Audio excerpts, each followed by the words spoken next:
भगवान श्री रामभद्र का प्राकट्य उत्सव मनाया गया और सच में बिना राम जन्मोत्सव के कृष्ण जन्मोत्सव अधूरा सा है।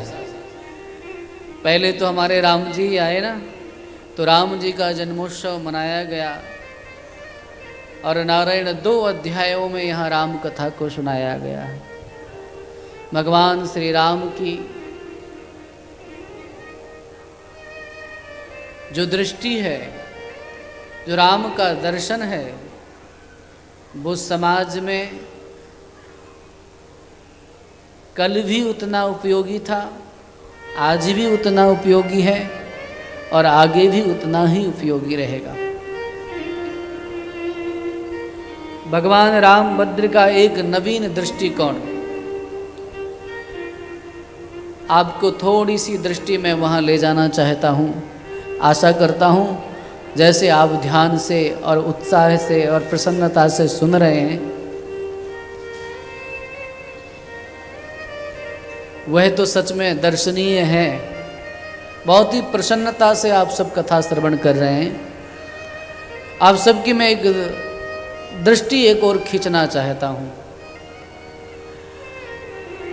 प्रथम बार जब राघव के कानों में ये बात पड़ी, राम जी के कानों तक ये बात आई कि पिताजी उनका अभिषेक करना चाहते हैं, उनको राज्य पद देना चाहते हैं, उन्हें युवराज पद देना चाहते हैं, तो ऐसा गोस्वामी तुलसीदास जी महाराज ने लिखा कि राघव जी को बहुत पीड़ा हुई, राम को बहुत पीड़ा हुई।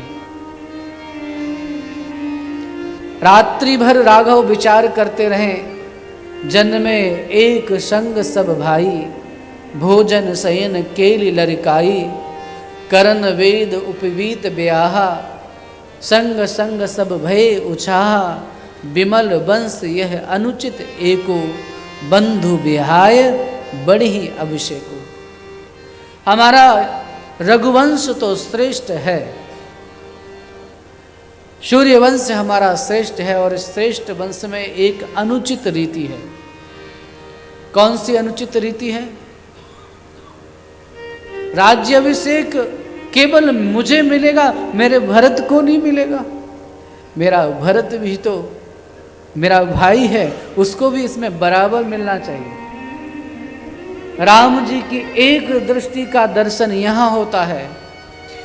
दूसरी दृष्टि राम जी की जो राम को राम बनाती है, वो तब होती है जब अभिषेक की बात कहने के लिए वशिष्ठ जी महाराज स्वयं राम जी के पास आते हैं। राम जी वशिष्ठ जी महाराज को जब आते हुए देखते हैं, तो गुरुदेव महाराज को आता हुआ देख करके एक बात वो कहते हैं, प्रभुता तज प्रभु कीन सनेहु, भयउ पुनीत आज यह गेहूं। तदपि उचित तो यही था कि आप मुझे बुलाते। मैं राजकुमार हूं तो क्या हुआ, पर मैं गुरु से बड़ा नहीं हूं। आप मुझे आज्ञा करके मुझे बुलाते तो मुझे खुशी होती। आप स्वयं चल करके आए, मुझे इस बात का कष्ट है। भगवान राम की ये दूसरी दृष्टि है। भगवान रामभद्र की तीसरी दृष्टि मैं तब आपको दर्शन कराऊंगा जब रामभद्र गुरु आश्रम से लौट करके आ रहे थे। मार्ग में अहिल्या उद्धार की कथा आती है। गुरु जी महाराज ने कहा कि ये शिला है और ये शिला कोई साधारण नहीं है, एक ऋषि नारी है, इसके ऊपर पांव रख दीजिए। पर आपको जान करके आश्चर्य होगा कि राम जी ने शिला पर पांव नहीं रखा। लोग कहते जरूर हैं कि राम जी ने शिला पर पांव रखा, पर गोस्वामी तुलसीदास जी महाराज ने इतनी सावधानी के साथ ये बात रख दी, पर सत पद पावन, पांव रखा नहीं। क्या किया? पर सत। और परसने का अर्थ क्या है? जब हम किसी को थाली में परोसते हैं तो छूते थोड़ी, ऐसे परोसते हैं। रामभद्र जी के पांव के प्रताप से अहिल्या जी का नहीं उद्धार नहीं हुआ, बल्कि राघवेंद्र सरकार ने इस भाव का ध्यान रखा कि भले ये शिला हो गई पर एक ब्राह्मणी है और मेरा राजवंश में जन्म हुआ, मैं ब्राह्मणी के ऊपर चरण कैसे रख सकता हूं, मैं क्षत्रिय राजकुमार हूं। इसलिए भगवान ने चरण नहीं पर रखा नहीं, केवल चरण का ऐसे किया है। और भगवान के चरण से भी अहिल्या का उद्धार नहीं हुआ है।